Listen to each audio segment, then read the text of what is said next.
Arnold Schwarzenegger is not the only muscle to come out of Austria. We have KTM, of course, which originally stood for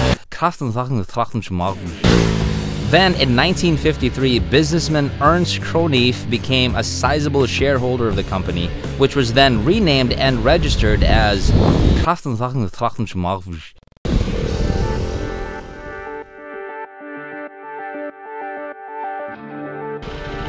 I'm a KTM virgin, I must admit.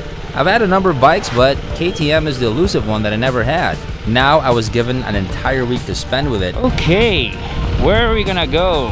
I got the unit at 500 kilometers. Let's go to Baguio. And returned it at 1,749. Syempre, sulitin na. Woohoo!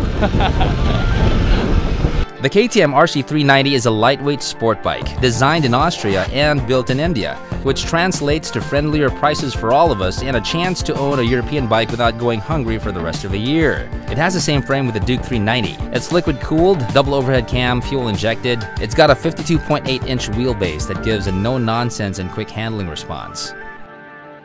The RC is quick, nimble, and a cinch to handle. The 6-speed gearbox snaps into place easily enough, although I find the lever a bit on the low side. I had to get used to it with my foot. Power is linear across the board, with generous torque at the bottom. It's got 44 horsepower at 9,500 RPM, which means it can give some 650s out there some challenge. And you know that old motorcycle saying that it's better to ride a slow bike fast than a fast bike slow?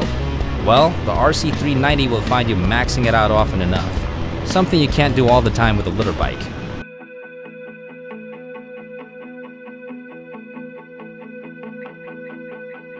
The bike offers a more lean-over riding position as compared to other bikes in this segment. Masub-sub, so to speak. Day one, I've been on the bike for 5 hours already. How are my wrists? Yeah, they're a bit sore.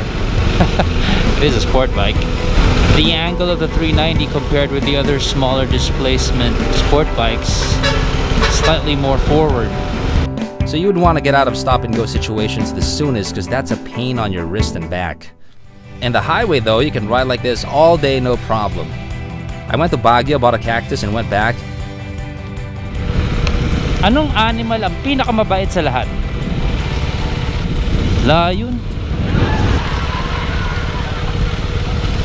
Picture, picture! Foot and knee angle was quite roomy for me at 6 feet, and comfy for my fine, long, hairy legs. Suspension travel is 4.9 inches in the front and 5.9 inches in the rear. These numbers would translate to a supposed firmer stance. However, the unit I had felt a bit on the spongy side. Springs were a bit soft and it was underdamped for its class. I'm not complaining because it was actually better for my butt. The seat is at 32.3 inches, so it's really friendly for us Asians. It weighs 324 pounds without gas. Fuel consumption. This is the most tipid highway bike that I have ever experienced, considering it's pumping 44 HP. This gave me 43.376 kpl in tipid mode and 25.682 in walwal mode. Yeah, huh? Pretty good. I give my hats off to the power to weight to fuel katipiran ratio this bike has. No one comes close at all. I'm really excited the day KTM brings in an adventure version of the 390. With that kind of efficiency and ability to keep up with more powerful bikes is a total come on for me. Now regarding the heat coming from this bike, we all know KTMs run hot, and with the number of people who bought the Dukes, the smaller displacement Dukes from around the world, KTM took notice and redesigned the auxiliary fan, the vent rather, so it's now redirecting the heat elsewhere. And with my time with this, so far so good, no problem with the heat. Overall, the RC390 is looking to be the best in its class considering its price, efficiency, rock-solid reliability, and capability to go around the country while making people's heads turn. It's a looker bike, no argument there, hand in hand with respect and approval coming from the motoring community. It's a good deal.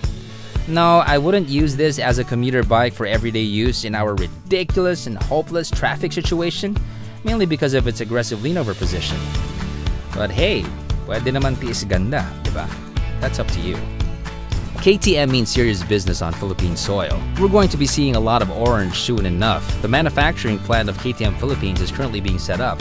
Yep, the lower displacement KTMs will be made in the Philippines soon, and that means more jobs and better prices for us Pinoys, and overall something to be proud about. Motorcycle culture is strong here, and it's about time one of the big European brands head here to manufacture them. Kudos to the Ayala group of companies for doing this. KTM, Gesundheit. Ayan, kompletong-kompleto na si Kuya. Ayan ang kanyang chinelas, ang kanyang shorts, kita ang kanyang sexy legs, nakasando.